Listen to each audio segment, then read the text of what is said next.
Today I'm speaking with Teresa Cassou. Teresa is a psychotherapist in Mexico and a yoga teacher in the United States. She has an interesting background on mental health throughout her own life experience. She's worked with terminally ill children and in prisons in Mexico, migrated to the United States when she was 24 to build up a life after she recovered herself from addiction to alcohol and divorce. Today, she teaches yoga in San Diego and holds psychotherapy groups in Puebla, Mexico City, and Tijuana. Her path is to birth the life she craved and to create the new feminine archetype along with men. Teresa, it's great to have you Hi, here. Matt. Thank you. Thank you for inviting me to Compassion Now. I'm really happy to be here. I'm so excited to have you and to talk with you today. So, just for everyone listening out there, tell us a little bit more about yourself and tell us what sort of work you're up to right now. Yeah. Well, I was born and raised in Mexico in a city called Puebla. It's southeast from Mexico City. And I have always loved the spiritual path and the mental health situation. And it's been always my passion to work with people and all these different ways of giving to others as I heal my own self through the path. I did a bachelor's degree in Mexico in psychology, and then I did my master's. Also in Mexico. I teach yoga in San Diego as a way of like just putting together all these skills that I have developed through time and just owning my reality of migrating here when I was 24. I'm currently 32, so it's not a long time ago, and just getting creative into what I can do in the United States with all this experience where I can like synthesize my background and put it into action through yoga and like a creative different path.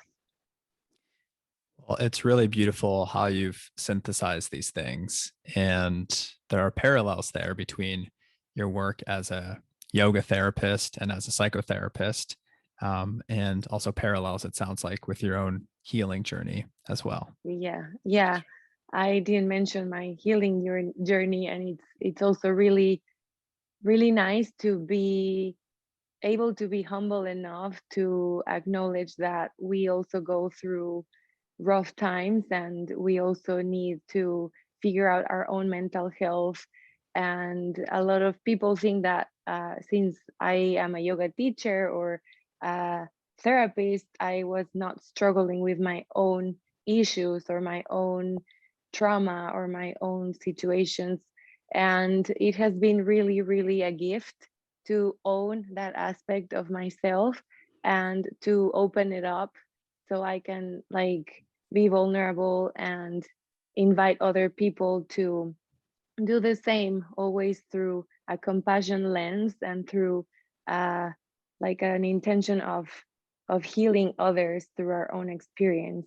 Hmm. So yeah, I recovered here in San Diego. Actually, I had access to a lot of beautiful people, and I was able to accompany myself with highly spiritual people in San Diego, studio yoga studio owners who have been like big lights in my path. And just how the life, like the journey goes, it's like it has, I always say it's like Hansel and Gretel. It's like the breadcrumbs and I keep following them and they just keep unfolding beautiful things. I didn't know how yoga and psychotherapy and yoga and psychology could merge until I really started like putting that work out there and that intention.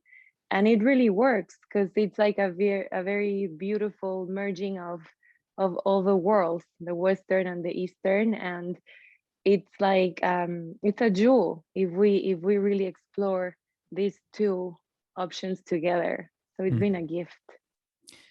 I appreciate you being vulnerable enough to share your own journey of recovery and healing.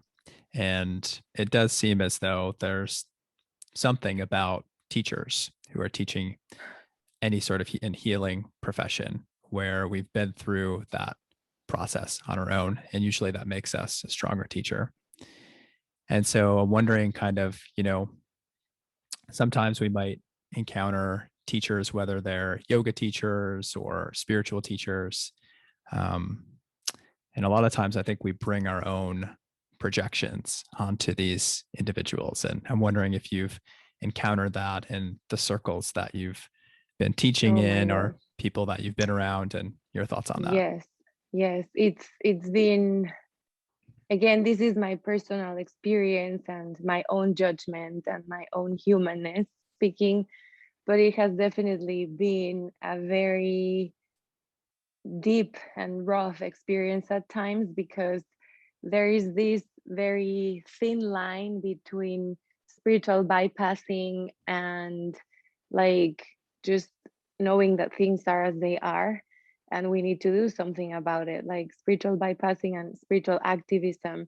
And I feel like sometimes we are so high in our own individuality and independence and so scared of this term that really triggers me a lot, like codependence. And we just we take care of our own mat, our own thing, and we forget that in the spiritual realm there's also responsibility to speak up and to know that there are a lot of projections, like sexual abuse, like division of families in order to belong, like gurus sending kids to India, separating them from families in order to bring them back to this country and start like these spiritual cults, where I later got my own teaching credential to later know that this was all happening.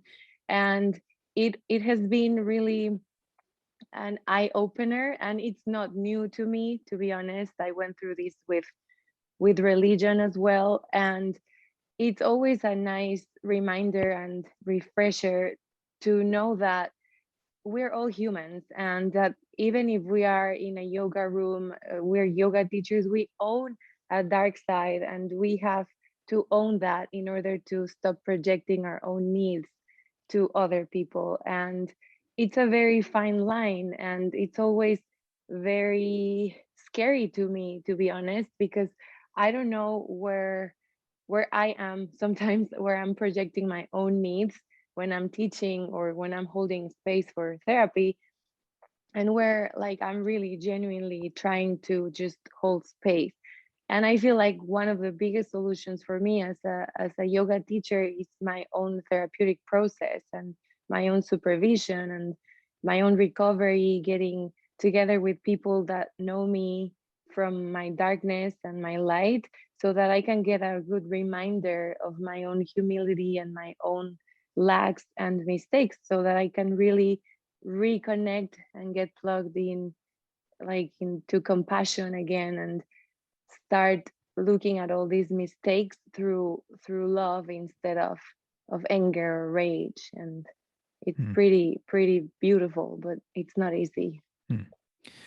So it sounds like being humble and connecting with others and coming back to that support system that has Yeah. supported your own recovery has been Yeah. helpful, so that you're not projecting onto your clients or the people that you're working with, and able to maintain that humble attitude, as you're teaching, remembering that, like, me too, I'm also human, we're in the same boat here, we're all Yeah. struggling, and my job is just Yeah. to do the best I can to help you. Yeah.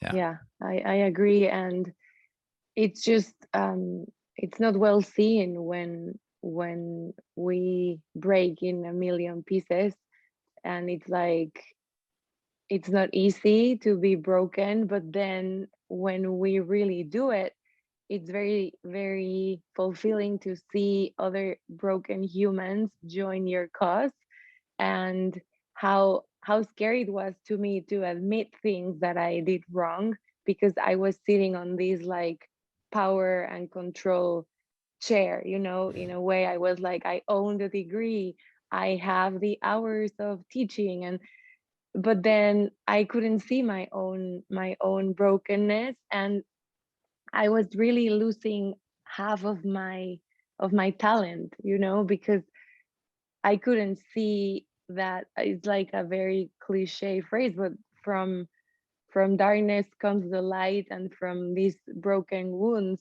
it's like where we really get to give back to the world from our own experience.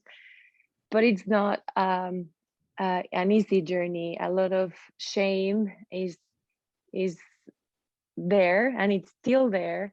It's a shameful path sometimes, because all the stigma behind mental health, and feeling like we're alone in the journey, and that no one will understand, and that we will lose our job, or we will not be able to hold anything that we need, because we're going to be stigmatized by all this. But I feel this is also becoming old, and as we connect into compassion, it becomes older. It's like right now I don't even have like space to think about those things, because once we are on compassion, everything else starts falling into place, you know?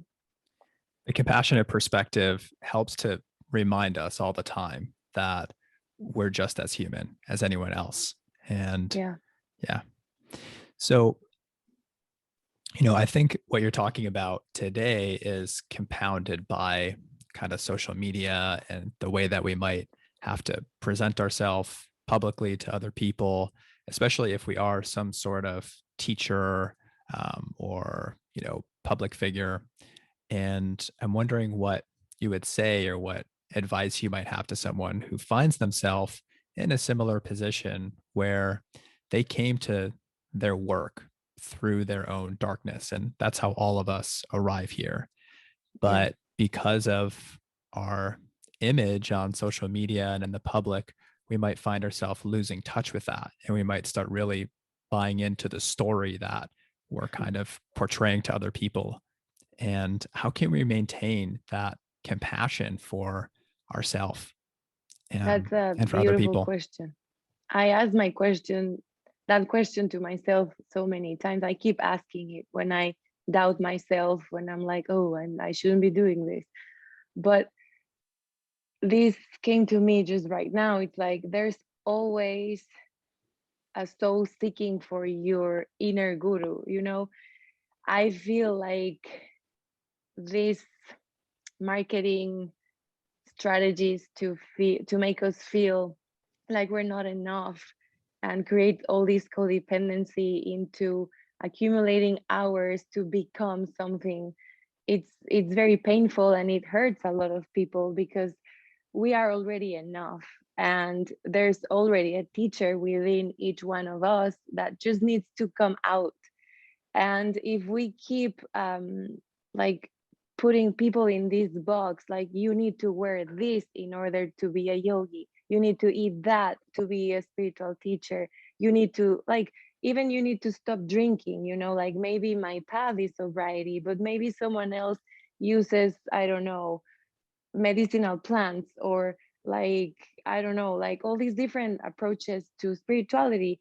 And owning our own path is one of the biggest like gifts, because I always see it as, oh, there's a line of souls waiting for my talent to come out, and not from like egotistical ways, but from compassionate ways. If I don't put myself out there as I am on my authenticity, then all these people are going to keep following these empowering schools and these empowering theories, where we really feel like we're not enough just because we're not doing what they're doing. Hmm. So it's very, very beautiful to be able to see this now. And I need to confess that it's kind of brand new to own this aspect of myself, to know that, okay, like I had a friend that loves smoking pot.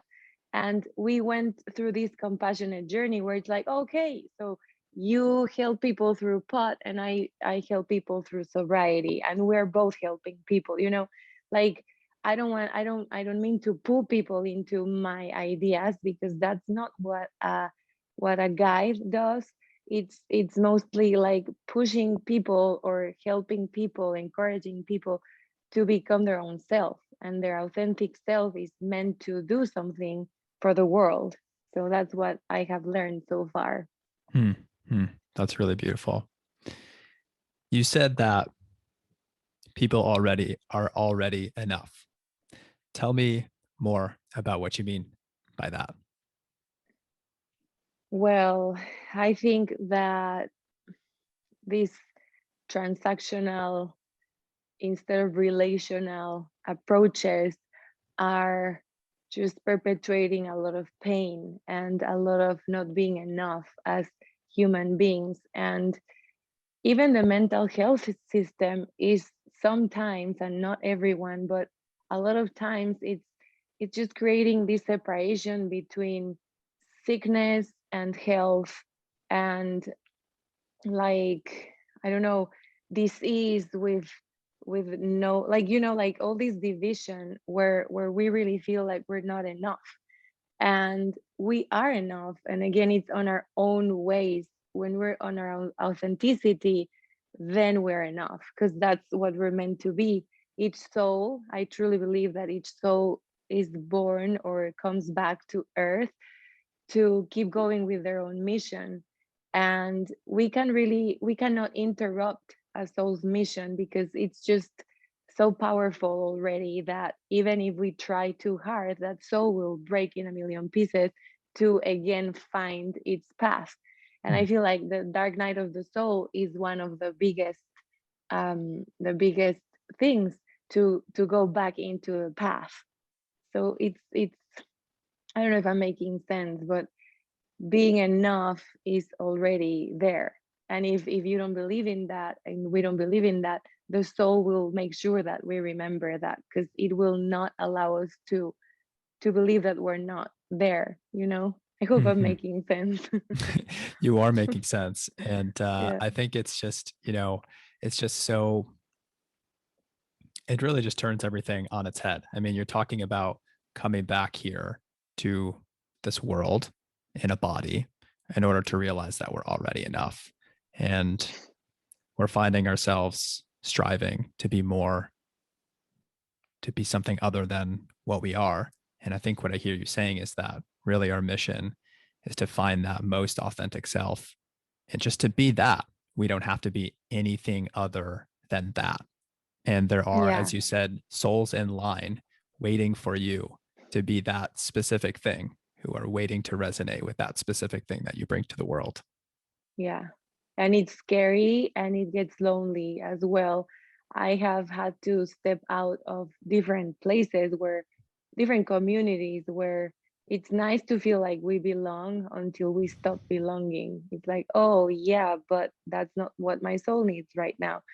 And how these, like, even in recovery, the recovery communities sometimes are pretty segregating, and the same with yoga communities. And like, I feel like this mass thinking, it's like pushing a lot of seekers into something that they might not be. And then once we realize, like, we can actually question our guides, we can question the theories, we can question our authority figures, that's where the gift starts happening, because that's where we start becoming our own selves. And it's Hmm. kind of obvious, because I was talking about um, how the spiritual maturity, and not that I'm even near to be a spiritual mature person, but I feel like I'm getting into that, like, somehow. So, like, I don't know, someday. But something came to me. I was like, well, it's like when we are teenagers, it's healthy to be able to say, oh, actually, I don't like what my mom or dad are saying, and that's not true, and I shouldn't be doing this. I feel it's very healthy to be able to question our communities, not from a rebellious, egotistical, or narcissist way, if narcissism is something. But it's like from this genuine need of becoming who we are. And that's where we're like, oh, this is not resonating with me, and this is resonating with me. And how to stick to our truth, that's one of the biggest questions, because that's how division starts happening, and it gets a little tricky. Then it's lonely, and then you find that line of souls that was waiting for your truth to Mhm. come out. I think people are really going to resonate with this. We might all be finding ourselves in some community in one form or the other where it doesn't necessarily support our truth or our most authentic self. What were some of the signs for you that Mm. it wasn't resonating, or how would someone be aware that it where they are or the people they're surrounding themselves with is not in alignment with maybe their more authentic and truer self? That's an amazing question. It's tricky because we need to be aware of ourselves and genuinely tuned in with who we are. And this is a daily practice. It's not like we become something and we're that and that's it. We're constantly transforming, but there's also the essence. And I feel like identity changes, but the essence is always the same. So we need to remember that, first of all, we were animals. We have this reptilian brain where the instincts and all these like gut feelings happen. And now we know that our gut, our heart, and our brain are all brains. So we have three brains. And that's a gift because we are able to really tune in with ourselves. And if we observe nature, how does a bird survives, or how is nature able to save itself through instinct? So I think that every time we feel our gut, it's like I something's not feeling right here. We we we own it and we process it. And it's also like tricky because the mind can get there and it's a whole thing happening in ourselves. But this is why mental health experts and counselors and therapists are for. It's like that's our mission, or spiritual teachers, or um, people that genuinely know our light and darkness. And I think that always bouncing back ideas of how we feel, giving it time as well, because we don't get to decide something just the minute we feel the thing, like unless your life is genuinely threatened. But when we need to walk away from relationships, from jobs, from things that take more time, I think that it's time and the daily practice of really sitting with our own self, and people that know that we that are in need of our best interest as well. Because if we try to solve things alone, then we might be not doing the right thing too. It's like a balance between being with ourselves but also with our close community, in order to really understand where the path is taking us. And it's energy. It's we resonate or we don't, and we act on it. We take action and we do what is needed in order to to get a step forward or a step back. I don't know what. Sometimes we need to go back instead of forward. But it's a great question because like you do know that you need to do something about it, and it's just a matter of how, and taking action. It's important. I'm getting uncomfortable right now talking about this because I could feel these sensations in my stomach and in my Oh heart. my god. And you're talking about, really tapping in and being willing to listen and to be uncomfortable Mm. when something maybe isn't totally right in our life. And Yeah, I think it's so hard to do, especially in the busy world that we live in, and yeah, especially as distraction is at our fingertips yeah. in every moment. So And all this the is hard work. temptations of keeping that going. It's like, oh, I came this far to understand that this is not where I'm meant to be. I need to make a U-turn. the inner GPS is speaking, it's like recalculating and then it happens. But yeah, it's not easy. And that's so scary to realize that. And so, of course, we don't want to feel those feelings because Yeah. usually that means that something needs to change or fall apart. And of who wants to go Yes. through that? Yeah. But you mentioned the dark night of the soul before. And usually the dark night of the soul precedes some sort of transformation, right? So initially it's chaos, it's something crumbles, but why would I want to go through that, Teresa? Why should I uh, go through that process? well, I think it's inevitable, and I hear you. It's constant transformation, and a lot of awakening and enlightenment happens after the dark night of the soul. It's like the most scary place to be, and we don't really get to choose when and how it happens, but it just happens, and we cope, and we learn to lean in and lean into people that are or have been there. That's a beautiful thing, that the humankind, we mostly go through the same things in different ways. So we, like, the good thing too is that we don't all go through the same thing at the same time. So we're always like carrying each other somehow. And that's the beautiful part of not feeling alone and feeling like we are all together in this human experience. I love it. Well said. Yeah. So I'm wondering if we can switch gears a little bit. I want to talk Yeah. about COVID and the pandemic and the year that we've had individually and collectively. And so maybe I'll start by asking, I'm going to ask you a tough question here, Okay. but obviously the past year or so has been a huge challenge for the world. We might even say it's been a dark night of the soul for the world. That's exactly how I see it. If I were to ask you, what do you think the world is saying? Hmm. What what would you say? What do you think the world is communicating through this experience? Ooh, this came like, I'm like, my world or the world? But Either one.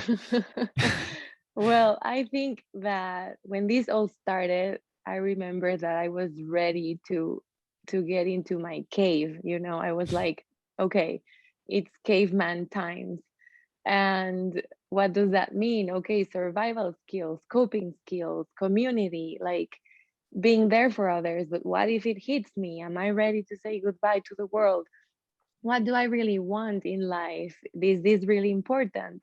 Like, I think it was a very close, or it is a very close experience to with death, and with like touching that we are not here forever. And this can be triggering for many, many people, for everyone, I think. And it doesn't matter if you are a guru or not. I feel like death touches us all in very deep ways. And the pandemic, of course, it's this, it's like the dark night of the soul can be the confinement, but it's also touched by death. So it's like a double thing. I think that the world is asking for transformation and compassion. I feel like compassion now, it's like, uh, I think it's like one of those things where we just had to stop. And we had to stop at the same time with no question and there was not an opportunity to say, oh, but let me just do this. It was like, no, you stay home and you stay where you are. And for me, it was a very deep process, in the sense of, wow, I need to own my decision, for example, of being an immigrant. I'm away from my family. They are stuck there. I'm stuck here. So, in many different ways, we all got to own our own decisions. So, if I decided to stay where I'm at, well, I didn't really decide to, but when they asked us to be confined, it was like, okay, so this is the the really feel it all moment where own your reality. And some of us went through deep transformations. A lot of people around me actually moved, they switched cities. A lot of people divorced. A lot of people encountered like true romantic relationships out of all these peaceful times in a way that we were living. And I don't want to sound um, selfish or sitting on my privilege, but I also feel like a lot of people encountered genuine connection with their surroundings and people around them. So I feel like each world, like individually, needed something and learned something. My world learned the gift of genuine connection, the gift of knowing that what I have been building up has been the right thing. And I feel like this is one of the biggest gifts after my dark night of the soul, that where I got to really purge the things that were not no longer serving me, and I wanted to survive and I wanted to make it. So I had to make tough decisions in order to be able to make it uh more like for longer. And I feel like emotionally and spiritually this happened during the pandemic and during confinement. A lot of people had to really stop their lives and re recalibrate where they wanted to be. And that's why a lot of people moved. A lot of people stopped being where they were, quit their jobs, or got a new job. And I feel like there's so much that is going to come out of this pandemic. And I don't want to be negative because, and I'm not bypassing reality, but I genuinely feel like humans stopped fearing what we fear the most, you know, because we already went through it in a way Mm, together. yeah. Yeah. Facing death, or, I mean, COVID and the pandemic is some sort of symbol for death. But usually, they say that that actually helps you to live better and to live more and maybe be less afraid. And so perhaps there's some sort of gift or message in that. Yeah, definitely. And a lot of crises as well. A lot of crisis. Yeah, yeah, because there's not like coping mechanisms, anxiety, depression, domestic violence, addiction. There's a lot of things that are also triggered with this confinement, because sometimes we cannot stay where we're damaged or we're being damaged, but a lot of people had to stay there. And that must have been devastating for many families and communities. Yeah. I appreciate you saying that, Teresa. And, I'm just noticing my own tendency to want to, make lemon out of lemonade maybe too quickly. I have that Well, tendency too.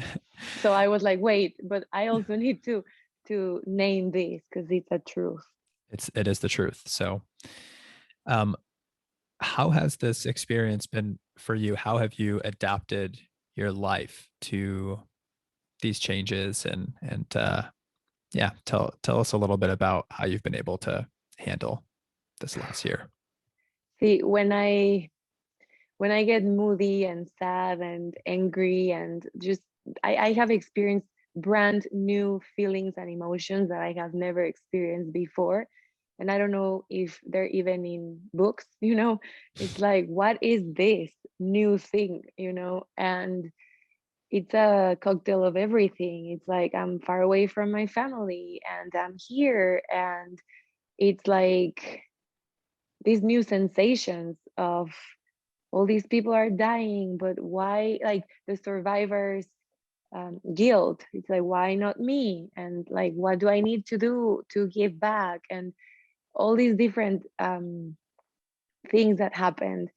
We had to shut down the yoga studio as well. So it was like, why? Like, why is this closing, and why are not all these toxic restaurants with fast food closing? Like, why is this open, and mental health and like all these places where people can learn how to cope, why do they need to shut down?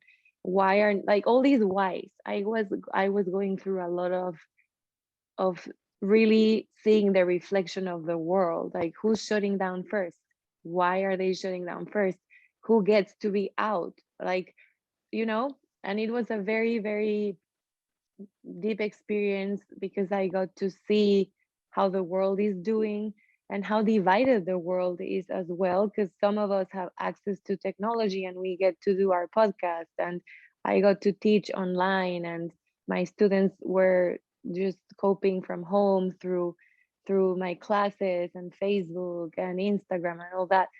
But how about Mexico, for example, which is also my country?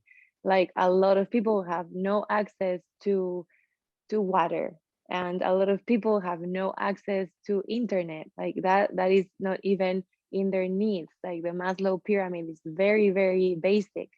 And they're getting like all these pandemic really spread out quick because they don't have the privilege to stay at home because they need to work for food. And it has been a very deep process to, because I feel sometimes I'm like a bridge between the two countries, so I get to like filter all these, like, oh my god, this is happening here but there. So I get access to two realities, and synthesizing all this is just a matter of how can I be of service more without like being on my privilege and owning it, because I also don't want to be feeling guilty about it, because that's not the solution either. So how can I be of service, and how can I maybe make lemonade out of lemons, and from from just giving back and being grateful for where I'm at. That I think that's one of the biggest gifts from the pandemic, and a lot of grief and depression and anger. I also feel angry and rageful because it's not fair that like unprivileged countries are going through what they're going. Poverty is just rising, Mm. and children are dying, and families are just struggling here in India and in many countries that are out of our loop. Teresa, I so appreciate how you've been opening your heart during this period of time. It's when it's so easy to close down. I mean, when we're under moments of stress, it's natural for us to close down and to start focusing more on ourselves or our close knit tribes or communities. And Yeah, there's two different ways we can respond in those moments. And we can become more closed down, or we can also open our hearts to the suffering of other people and realize, if we are in a position, if we are so lucky to have internet and to have all of our needs taken care of and still have a job and everything, how can we give back? And you've inspired me because, hmm, I have done that during the pandemic. I mean, at first, I think I had a really open heart around everything. And as it's gone on, I've noticed myself feeling more selfish and thinking more yeah, about my own needs during this time, wanting to make sure that I'm taken care of and the people around me are taken care of. yeah, And it's so easy to forget um, how lucky we are and our responsibility to help other people in this yeah. time. You're connecting me with this, that is, it's about like we get to look after our survival in different levels. One of them is the physical level, we need water, food, and that's good. But the other level is the spiritual level, and it's like if we don't feed our souls, and maybe giving out or giving away is an act of selfishness and self-care. I also need to own that, because the more I give, the better I feel. And it's another survival skill that we get to have, because we can get, as you said, I also go through a lot of myself in many ways, and I just isolate and I stay home and I just don't want to go out anymore.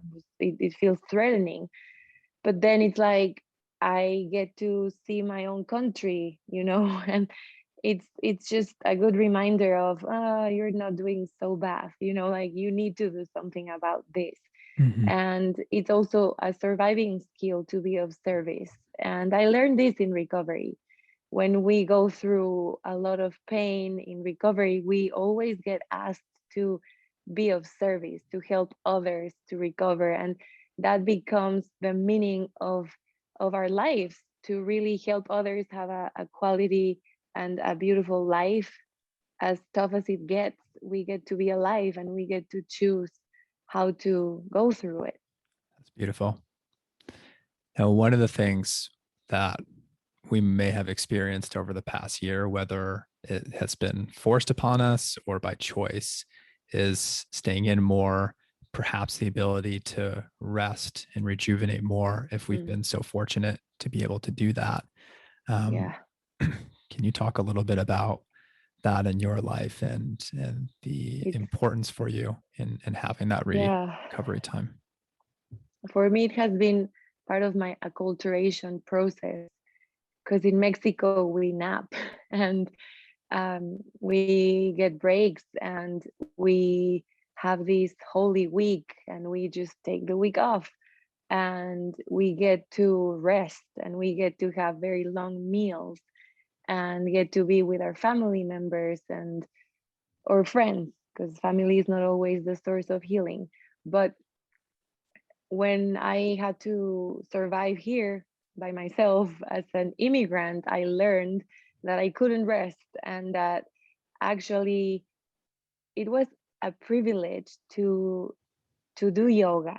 You know, it's like, oh, that's part of the privilege. Like you get to do yoga. And it was a privilege to be able to manage a yoga studio and get paid for that. And it's a privilege to take breaks. I follow this account on Instagram that talks about naps as being part of the rebellious, like of the resistance. You know, it's they resist through rest. So how do you stop all this craziness and this like nonstop spiral of generating, creating, doing, and like exhausting ourselves into like what we already know it exists, the how do you call it when you exhaust your body, adrenal fatigue. It's like all these things, even like either we do it consciously or our body will push us to do it, so we better do it. In recovery we need to nap a lot because there, there's a point in healing where it gets really overwhelming to heal, and sleep is one of the biggest sources of recovering, and I feel like it's a luxury. And today it's very well seen to say I don't have time, I'm really busy and I need to look into my schedule. It gives you status to be busy and to just not have time for others, because then people get to have the privilege of being with you, not you, but you know what I mean. Like with a lot of people, I include myself, sometimes I tend to do that. I just get very busy and people have the privilege to spend time with me, and then I'm like, really? And then when I go back to humility, I'm like, no, I get the privilege to be with people, and I get the privilege to be of service and to rest and to teach and to be able to do what I learned in my country. And this is where I keep this phrase that really represents what I want to do. It's create the life you crave. You know, it's like I wish this was available to me. Well, if it's not, you create it and find your tribe, find your the ways that that this can work out, because it's possible. It is possible. Mm-hmm. Mm-hmm. So hard to slow down, isn't it? Oh, In our busy lives, and especially yeah. since our culture prizes that so much, the working hard. And what would you say to people that find themselves maybe with some of that adrenal fatigue? They're feeling burnt out, they're working a lot, and that inner voice, their gut, those second and third brains are trying to speak to them. Now what do we do? It's resist, not through, not endure, you know.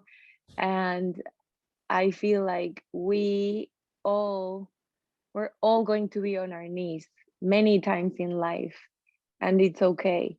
So once the adrenal fatigue kicks in and we don't listen, we will keep going and going and building up a snowball that we will need to stop no matter what in 5, 10, 20 years.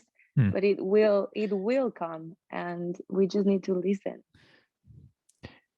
Dare I say that maybe that's what maybe that's the message the world is sending to us now. It Yeah, literally forced us into our homes, into retreat, and forced us to rest and pause and reflect. yeah. We've been Rest, going pause, too fast. reflect, and ask for help. Like, use the phone to talk to people when you're not coping with your reality, and just design ways to be able to cope. We can go for walks. Well, there was a point where we couldn't even do that, and that's where I started creating these, like, okay, I'm gonna eat less. Why are people fasting in every religion and every spiritual practice? Maybe because it puts you in a more settled state of mind. So how can I cope better? So talk to experts, talk to spiritual guides, talk to mental health practitioners, to teachers, to people that have been going through these things. And there's people wanting to help, and there's a lot of help out there that hasn't been addressed well. But I feel like we have a very good community of genuine people that want to be there for others, and that's also a possibility in life. And like, turn off the TV, and start seeking for this that we're creating and that we really need as women too. It's very important to heal the feminine wound, to stop reacting and damaging men and damaging families and damaging the world as well. We have a big responsibility. Hmm. I'm wondering if you can say a little bit more about that, particularly from a female or feminine perspective about healing those wounds. It's been one of my biggest things in recovery, how I started wanting to become like men because I was reacting to the wound instead of healing it, and designing a new archetype to become more feminine and on my feminine power along with men, and giving men the space to heal their own wounds, because the patriarchal situation has been damaging both men and women, and men are willing to feel more and women are willing to be stronger, but each one of us in our own energy, our own power, whatever that means, because I'm also including um transgender, transsexual people, gay people, like, it's just the energies. I'm not talking about like the exact thing that we have in our minds. It's the polarities, Yeah. So you're drawing a distinction, I think, between male and female and talking more about masculine and feminine, which is in both of Yes. us. And we need to Yeah. honor both of those sides to us. Men Yeah. can be more in touch with their feminine side, women can be Yeah. more in touch with their masculine side as well. Yeah. Yeah. Yeah. And the anger has to be acknowledged. The anger that women, like, it comes from many, many years. Like, we are carrying a lot of anger and rage, and we want to stop the abuse and everything that we have gone through as like a collective and through times. But I don't know if we are just recreating the wound through our reactions to these things. And I think that women and men, we need to create a new archetype, because things are getting old and it's getting boring to see these, like, it's just like it's happening again. And then people that just pull out from that system recreate it out of trauma. Right. And yeah. Teresa, okay, this is so important. So, can you say more about recreating this same pattern or this same archetype and how that this has been manifesting in society and what you're really what you're picking up on here? Yeah, well, I was triggered by this announcement at a coffee shop saying women produced by women, my wound was like, I was like, oh my God, produced by women. What does that mean? And my brain is very living in my head. It's like, boom, it just goes into all these thoughts. And I was like, are we really like, are we dressing up like women, or are we just dressing up like men, but in a female body? Like basic things, Are we working like men, like all these hours of 9 to 5 or more? Are we really listening to, like, working out? Like all these things, are we listening to our hormonal cycles? Like, do we get to know that there are phases of the cycle in women where when we're ovulating, we're more verbal. When we are about to go into our period, we are more into the boundary setting. When we are, like, there are stages of our own cycle that will empower different aspects in our psyche and ourself, and men too. I'm not very aware of men's cycles, but I'm sure men have hormonal cycles as well, because we are pretty much the same but different. So we tapped into these different stages of our own selves, and we don't get to work out the same way when we're ovulating than when we are on our period. And that yogis knew, but they didn't have the science behind it. But there's a need to really find the whole thing. And I feel like it's a trauma based reaction that is just perpetuating a lot of pain, and it's genuinely destroying families. Like, Mm. homes are empty, it's like mom and dad are working, and it's okay because this is what is needed to survive. But when are women going to step up the feminine way of doing this?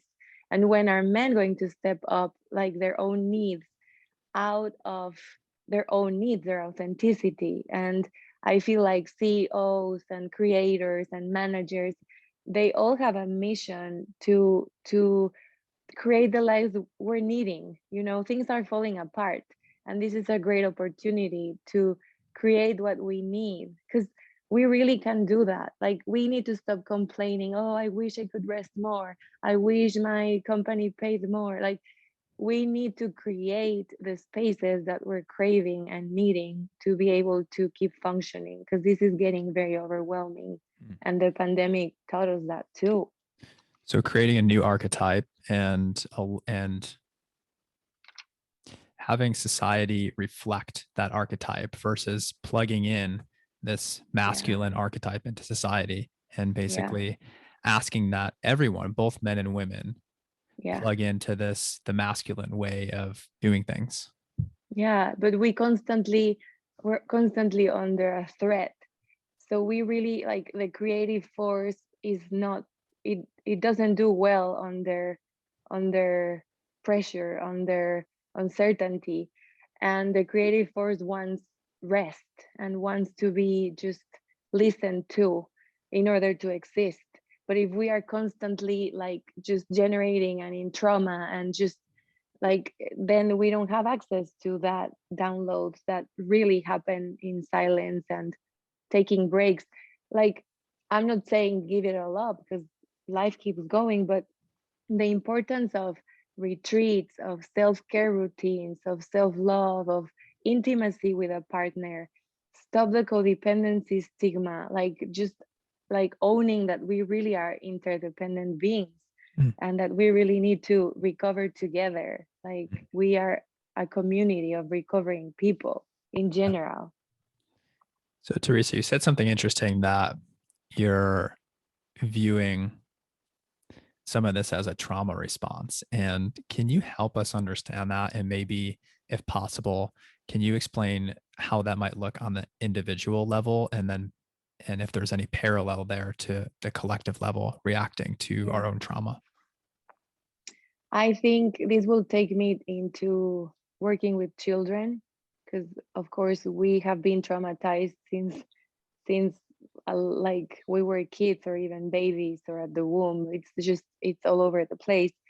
And trauma is trauma, no matter how hard or soft it was. We all go through trauma. And I think that, oh, let's see. I need your help, Matt, because I need to put my feet on the ground. Sure. So I guess where my mind is going is that when we're traumatized, we might play out or reenact Mm, the same behaviors that were perpetrated upon us, thinking, yeah, and of course, for good reason. And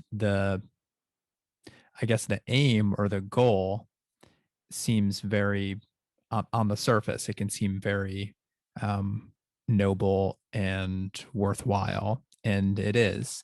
And at the same time, we're kind of taking the same mold and behaving in yeah, the same way yeah, that some of our perpetrators had done. yeah, yeah. So I feel like, first, again, like this, the stigma behind mental health is just blocking the possibility and the opportunity to own our trauma. And that is just a very frustrating part of all this. It's like, oh, how can we really open up the doors for people to touch pain and to be vulnerable and to really see how, like, my dad had to leave because he couldn't do what he was supposed to do. Um, Someone else was murdered. Like, a mom doesn't like to be a mom because her dad was wanting boys. Like, all these things that look very simple, and but they're not. They're very complex, and they keep perpetuating the same pain in different scenarios. So we condemn ourselves to feel hopeless, as if, oh, there's no solution because, see, I stopped this relationship, I switched partners, but guess what? The same thing happened. So either I'll go back into where I was, or I will believe the rest of my life that things are just as they are. And this is like, we're hopeless and there's no solution. But the trauma energy is wanting to connect with the survival energy and the creative force. And this only happens, again, through rest, through breaks, through really being in touch with ourselves, but not in these spaces of like, it's not only mental. Like, sometimes we don't even need to verbalize a trauma. Like, I cannot tell you exactly what made me drink, like, oh, but what event in life made you drink? I have no clue, you know but there's, of course, the energy of trauma there, and who cares what it was? There's trauma. How are we going to go through it? Okay, it's energy. How are we going to release that? And this is through beautiful work, and a lot of people know how to go through this. And then this is where we get the opportunity to do our thing. Mhm. But this is a very crucial moment, because once you heal the trauma, you will find a lot of traumatized people, and it's either you go back there or you keep your thing going in order to heal and heal and heal. And this is where it gets really tricky, because we need to find recovering communities, or recovered communities, because the recovered in past, it's a possibility. So Mhm. yeah. So from this framework and in your from your perspective, I know this is again tough question here, but how would we heal trauma on the collective level? How could we do that as a collective?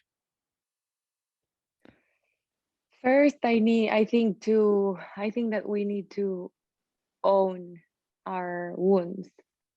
Like, to own that it doesn't matter what title we have, how many hours of yoga I have. Like, I can own a 500-hour, have like 20,000 students, and still I'm wounded.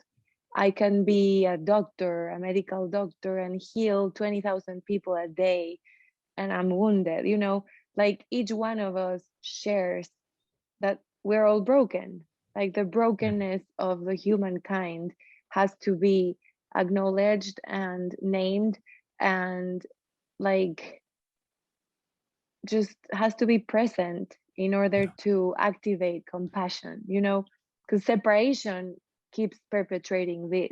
But That's once right. we really see that we are all broken, compassion gets activated really fast. And That's that's right. where things change. I love the way you put that. And I feel like that takes us sort of full circle from where we began our conversation about when we're in a position of leading or teaching or guru or whatever it is. Yeah. We have to be able to connect with other people, remember our own suffering, see their suffering, and just to see the common humanity. And so I think on a collective level as well, I mean, that is our job. And it seems like, there can be a lot of disconnection between people maybe who have a lot and who are very privileged in their life and people who don't. Mhm. And it can also become, very competitive between people, a lot of holding on to this and that. And of course, the people who have been traumatized and maybe who don't have as much, um, when they're not seen, when that trauma is not acknowledged, Hmm. that's going to manifest as anger and rage Yeah. and Yeah. wanting to tear down the system, of course, right? And then people Yeah. who are in power are going to try to suppress that and hold on. And that's not good for anyone, Yeah. neither side or wherever you It's are a in that system. snowball, and it will just blow out at some point.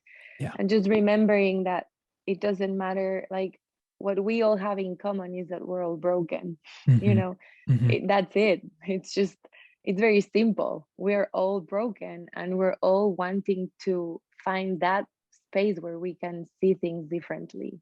Hmm. Hmm. Teresa, this has been fantastic. Thank you, I Matt. so appreciate you. And I think we had a lot of really rich dialogue today. And I Yeah. really appreciate your time and being here.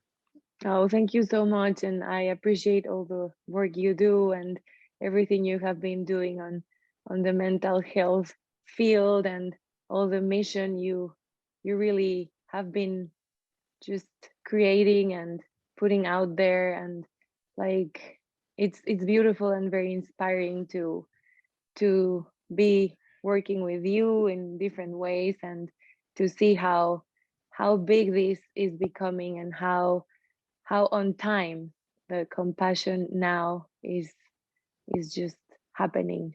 Thank you. Thank you. So, where can people connect with you or where can people find you out in the world? Yeah, so my website is Teresa, Teresa, Cassou, like my last name, Cassou.com. And you can find me on Instagram as Teresa.Cassou, or Facebook, or, yeah, I don't know if you have a website as well, and because you also have a lot of good resources to be able to go through these techniques that are very needed in order to go through trauma and everything that is happening right now, and we have been addressing through this talk. And yeah. Yes, yes, yes. You can find some of those techniques at matthewgoodmanphd.com. And maybe next time in our next conversation, we can go through some of those techniques and maybe it'll be a little bit more practice or experiential. And I Yeah, can have you guide us through some different breathing exercises. that would be amazing and fun. Of course, I'm looking forward. Awesome. Me too. Thank you so much again, Teresa. Thank you, Matt. Have a All right. wonderful day. You too.